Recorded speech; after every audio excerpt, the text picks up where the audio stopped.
Eh bien bonjour à tous, aujourd'hui on se retrouve pour la partie numéro 2 de Final Cut Pro X pour les nuls. Donc loin de là, je vous prends pas du tout pour des nuls, je trouvais que ça rimait bien et je sais qu'à l'époque j'avais déjà fait une série pour les nuls, donc c'était beaucoup plus facile pour vous d'apprendre et on retrouve ça sous forme de playlist. Donc aujourd'hui on va voir plutôt tout ce qui est effet, réglage et transition. La dernière fois, on avait vu les bases, donc comment créer une bibliothèque, comment importer des fichiers et vite fait où sont les premiers boutons à savoir pour pouvoir travailler correctement sur Final Cut Pro X. Donc maintenant, ça va être les effets et les transitions. Donc tout d'abord, j'aimerais vous dire que vous avez la possibilité de trouver sur internet plein de plugins, transitions, titres, vous avez aussi des générateurs, vous avez bien entendu les effets, vous avez plein de plugins. Donc il y en a beaucoup qui sont payants, il y en a notamment aussi qui sont gratuits. Donc c'est à vous de chercher sur internet. Je vais vous en montrer quelques-uns que vous pouvez trouver sur internet facilement. Donc surtout avec le site internet Motion VFX, vous avez également Pixel Studio Film. Donc regardez, c'est ici. Donc ici vous avez la bibliothèque d'effets avec les deux petites télés que vous avez sur votre droite. Plus vous avez d'effets dans votre Final Cut Pro, plus il va mettre du temps à charger ses effets. Donc c'est pour ça que sur mon ordinateur c'est un peu lent, alors que normalement c'est quand même un ordinateur qui est assez rapide. Voilà, vous avez les effets qui s'affichent. Donc comme vous pouvez le voir ici, ils sont classés par dossier. Donc ici par exemple vous avez des dossiers couleurs, custom, distorsion. Donc vous de base vous en allez avoir très peu. Donc il y en a quand même une dizaine, une quinzaine, vous avez quand même les couleurs etc. Mais par contre, vous n'avez pas, comme je dirais ici, Magic Bullet Suite, donc Colorista, c'est pour faire mettre des colorimétries. Vous avez également des noisers, c'est pour enlever du grain dans l'image quand vous faites des plans de nuit. Vous avez ici des colorimétries pour mettre du grain dans l'image. Vous avez bien entendu par exemple Mlux qui fait exactement la même chose. Comme vous pouvez le voir, si je passe ma souris dessus, des fois elle me fait une preview donc, du plan là avec cette colo là. Voilà. Donc ça c'est la façon de voir en direct si votre ordinateur est assez puissant ce qui se passe si vous mettez justement cet effet. Ensuite pour mettre ces effets là c'est très simple, il suffit d'aller dans votre ordinateur et ensuite vous allez aller dans vidéo. Vous allez aller ici dans Motion Template et ici vous avez toute votre façon d'importer vos fichiers titres, transition, générateur, effets et composition. Donc il suffit juste d'aller dedans par exemple, Effect, et vous allez coller vos effets ici, ils apparaîtront dans votre Final Cut Pro. Donc les effets, vous pouvez en trouver sur internet, comme je disais, vous tapez YouTube, effets, Final Cut Pro, vous allez tomber sur des effets. Sinon vous avez des sites internet, je vous mettrai en description, comme Motion VFX, vous avez Pixel Film Studio, comme vous voyez ici, donc avec des auto-trackers, etc. Donc il y en a qui sont payants, il y en a qui sont gratuits, c'est à vous de chercher, je ne peux pas vous les donner, donc voilà. Moi il y en a beaucoup que j'ai payé, mais il y en a beaucoup que je vais prendre, bien entendu, chez des youtubeurs, c'est vraiment pas cher, c'est 2 $, 5 $, et vous avez vraiment des effets juste spectaculaires. Au niveau des transitions, c'est exactement la même chose, c'est ici. Vous avez ici votre petit sablier qui est couché, et là pareil, vous avez vos transitions. Il y en a quelques-unes de base, donc par exemple dans les salles de base, on a le fondu enchaîné, les fondus colorés, etc. Et après, quand vous partez sur des un peu achetés, ben regardez, vous avez des effets qui sont un peu plus sympathiques, donc des transitions, comme ici par exemple de Motion VFX, donc M Transition Zoom Volume 2, vous voyez, vous avez des superbes effets, donc pour une vidéo c'est vraiment topissime. Après vous avez des Luma Fade, vous avez vraiment pas mal de transitions qui existent, à vous de chercher bien entendu sur internet. Donc moi, celle que j'utilise vraiment souvent, c'est surtout les transitions de Ryan Engel. Donc on a par exemple ici, je vais vous montrer, Transfire c'est pour les flammes. Vous avez du slide pack par exemple, ça c'est typiquement ce qu'on trouve sur YouTube chez des petits youtubeurs. Donc c'est des superbes transitions, ils passent très très bien. Et en plus vous mettez un petit bruitage dessus, on verra ça dans une prochaine vidéo, le sound design c'est très important. Et vous avez pas mal des zooms, des rotations de plans où ça fait une transition. Alors c'est vraiment top, je vous invite vraiment à aller voir sur YouTube, c'est beaucoup moins cher et c'est vraiment de meilleure qualité que parfois les grosses marques. Et enfin, quand vous allez pouvoir installer, je vais vous montrer par exemple ici, on va mettre une rotation entre ces deux plans. Donc comme vous pouvez le constater, si je l'active, il va faire une rotation. Mais bien entendu, vous avez la possibilité de régler tout ça. Donc pour faire des réglages sur des effets ou sur des transitions, vous cliquez ici sur votre transition ou sur votre effet et vous allez là.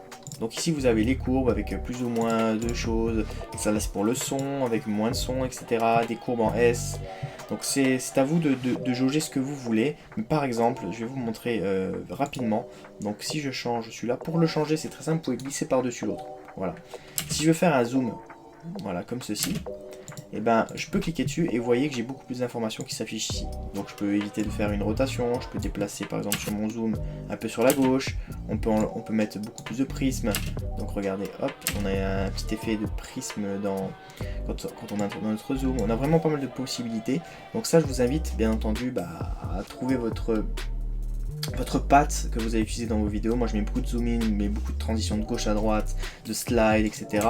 pour mettre un peu plus de dynamisme dans mes vidéos. Et après vous allez avoir pas mal de choses aussi qui se fait au niveau des effets. Donc les effets c'est bien plus complexe. Donc là vous prenez votre effet, vous glissez du coup ici. Et comme vous pouvez le voir, il se met déjà en place. Donc n'hésitez pas à attendre ici que les points, si votre ordinateur n'est pas assez puissant, se terminent pour pouvoir lire correctement votre effet. Mais comme vous pouvez le constater, si je vais sur le plan là, j'ai rien, j'ai pas d'effet ici. Par contre si je vais sur celui-ci, vous voyez que dans effet, en haut là, si je le masque, vous avez quelque chose. Vous cliquez ici, vous allez pouvoir changer, bien entendu, je vais mettre ici, hop, pouvoir changer les couleurs, vous allez pouvoir changer le mix, vous pouvez changer plein de choses, ça dépend en fait de l'effet que vous allez mettre sur votre vidéo. Là je veux du grain dans l'image, j'en veux pas du tout, etc. C'est vraiment à vous de jauger ce que vous voulez, c'est ça les effets en fait, les transitions c'est ce qui vous donne votre patte à votre vidéo. Donc ça c'est les effets, c'est les transitions. Vous avez notamment ici tout ce qui est titre, donc titre. Par exemple ici, moi je mets souvent pour mettre une colorimétrie, j'utilise le Adjustment Layer que je trouve chez Ryan Engel. Vous allez directement sur votre chaîne YouTube, dans plein de ces descriptions, vous avez Adjustment Layer qui est totalement gratuit. Vous cliquez ici et vous déposez votre effet et ça va s'appliquer et ça s'applique sur tous les plans. Alors que si vous le mettez sur votre plan, c'est chiant parce qu'il va falloir le faire copier-coller sur tous les autres plans, c'est assez chiant.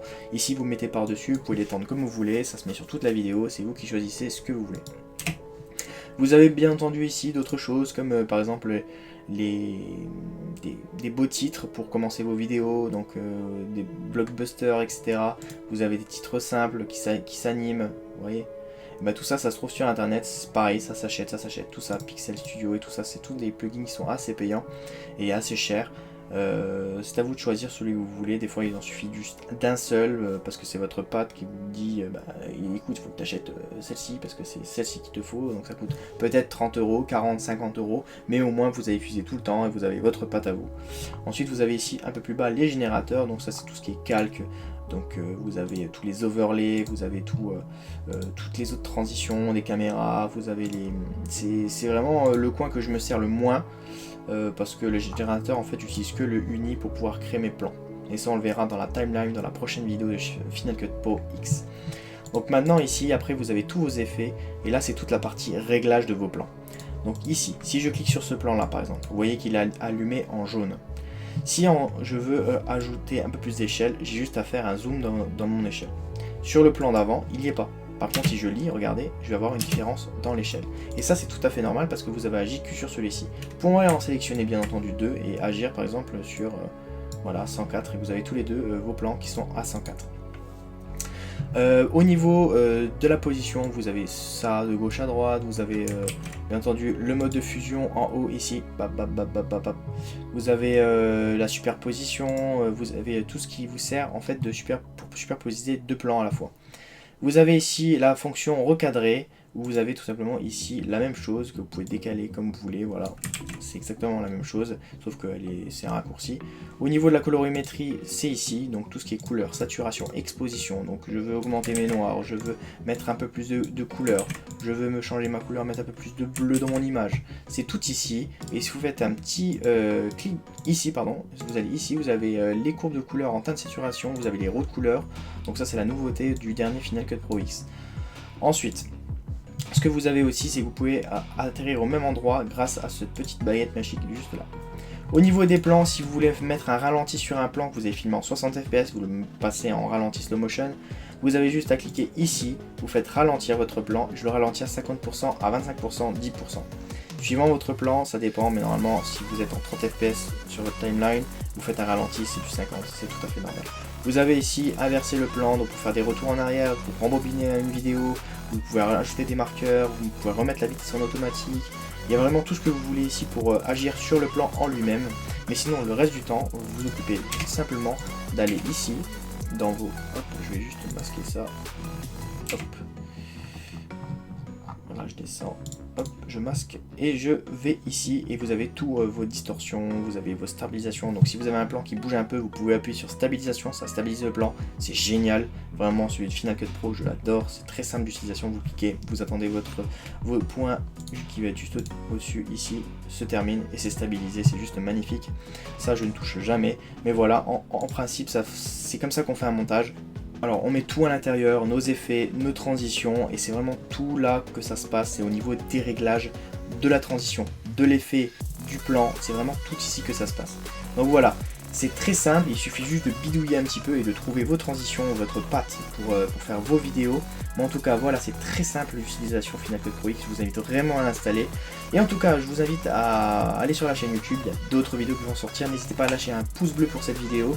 Et enfin, la prochaine vidéo, ce sera sur tout ce qui est timeline, donc c'est-à-dire quand on met un plan en bas, comment on le met, etc., comment on le coupe.